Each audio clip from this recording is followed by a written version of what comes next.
luar biasa ya. Kalau orang bilang nggak cari pahala, ya bohong aja ya. Nggak mungkin orang nggak cari pahala, karena hidup ini ada dunia dan akhirat. Hidup yang sementara itu adalah dunia, tapi yang selamanya itu akhirat. Jadi mulai saat ini, mulai yang saya hijrah ke saat ini, itu saya menabung untuk bekal saya di akhirat. Dan pahala itu adalah sesuatu yang memang harus kita kumpulkan, kan kita raih, kan kita dapatkan untuk kita modal atau tabungan nanti di akhirat. Karena kan kita nggak mau hidup selamanya di dunia sendiri, pasti kan ada akhirat yang nanti kita punya tabungan di sana, akan dipertanggungjawabkan kita seperti apa. Jadi pahala itu sangat harus kita kumpulkan untuk bekal kita nanti di akhirat ya.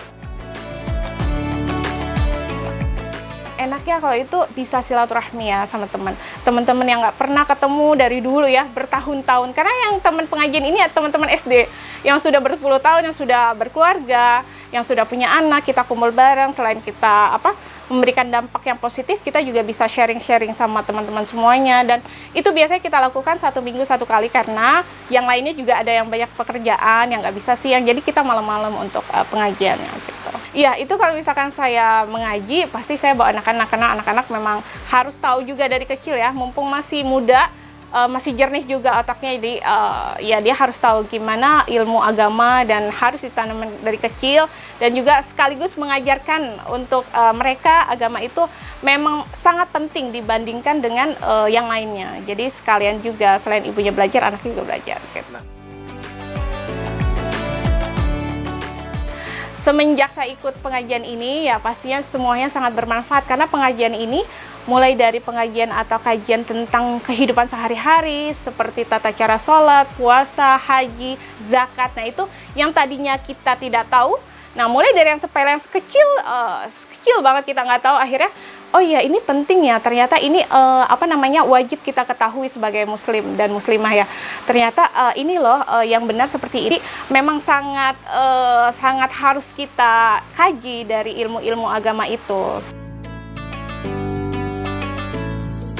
Pertama memang nggak kelihatan, tapi kan kita punya punya kepercayaan. Sesuatu kembali lagi ke kita. Nanti kalau misalkan apa yang kita lakukan di dunia pasti kan akan terlihat di akhirat. Jadi memang nggak kelihatan sekarang, tapi nanti di akhirat akan kelihatan. Dan kenapa saya mengikuti kajian ini, sedangkan ibu-ibu di luar sana mungkin banyak ya, bukan saya mengejudge ibu-ibu di sana, tapi alangkah baiknya kita udah menjadi seorang ibu, alangkah baiknya kita menjadi lebih baik untuk anak-anak juga. Dan ini memang sangat merubah kehidupan saya, karena dari mengikuti pengajian ini saya bisa hidup lebih baik, mungkin dari masyarakat, mungkin dari penghasilan juga, karena sesuatu diawali dengan bismillah dan diakhiri dengan alhamdulillah, insya Allah berkah dan semuanya akan berjalan sesuai dengan rencana Tuhan. Pastinya rencana Allah lebih baik ya daripada rencana kita. Walaupun kita punya rencana tahun ini misalkan mau ada hajat ini, tapi menurut Allah mungkin ini kayaknya kurang baik buat kamu sekarang. Allah kasih yang terbaik buat kita, dan insya Allah itulah yang terbaik untuk jalan kita gitu. Jadi lebih baik kehidupannya setelah ikut pengajian.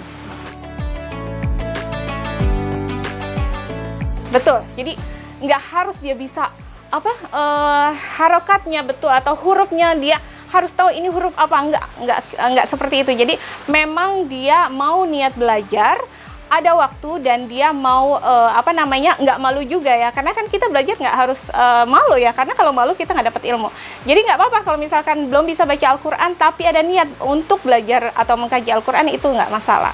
Jadi kita belajar sama-sama, nggak sama sekali. Jadi kita ikut pengajian walaupun kita nggak bisa baca Quran sama sekali, itu kan namanya pengajian untuk belajar ilmu agama. Jadi banyak kok teman-teman yang bukan satu sekolahan tapi mungkin masih ketukar ya antar huruf dan huruf, tak mungkin huruf ba. Nah itu nggak masalah, karena di situ ustadznya alhamdulillah ikhlas, sabar untuk terus mengkaji ilmu-ilmu yang didapat dan di-share ke kita gimana caranya untuk mengkaji yang benar, baca Al-Quran sesuai dengan tajwidnya. Alhamdulillah itu saya merasakan banget ya kalau untuk mengaji Al-Quran itu, yang tadinya mungkin saya juga nggak bisa awalnya baca bismillah itu. Pertama kita diajarin alhamdulillah surat Al-Fatihah itu masih banyak banget salahnya. Baca bismillah pun diulang sampai 3 kali, 4 kali, 5 kali itu baru betul. Jadi bismillah yang kita anggap ya udah bismillahirrahmanirrahim, tapi ternyata nggak kayak gitu. Jadi ada kata-kata atau bacaan yang memang seharusnya mungkin tasjidnya atau harokatnya itu harus benar. Karena Ustadz yang saya ngaji itu yang pertama yang harus benar bacaannya itu adalah surat Al-Fatihah. Kenapa? Kalau misalkan almarhum, misalkan ibu saya meninggal, kita mengirimkan doa, tapi kita ngirim doanya tuh Al-Fatihahnya asal-asalan. Jadi yang dikirimkan di sana itu seperti dia terima buah-buahan yang udah busuk. Jadi kalau misalkan kita baca Al-Fatihah yang benar-benar tasydid atau harakatnya itu betul, insya Allah di almarhum nanti mendapatkan buah-buahan yang segar, yang bagus gitu. Jadi ada bedanya mana yang Al-Fatihah yang biasa ataupun yang bagus. Dari hal sekecil itu ternyata nggak boleh ya kita pergi haji walaupun kita punya hutang mungkin 1.000, 2.000 atau sama orang itu harus tetap bayar.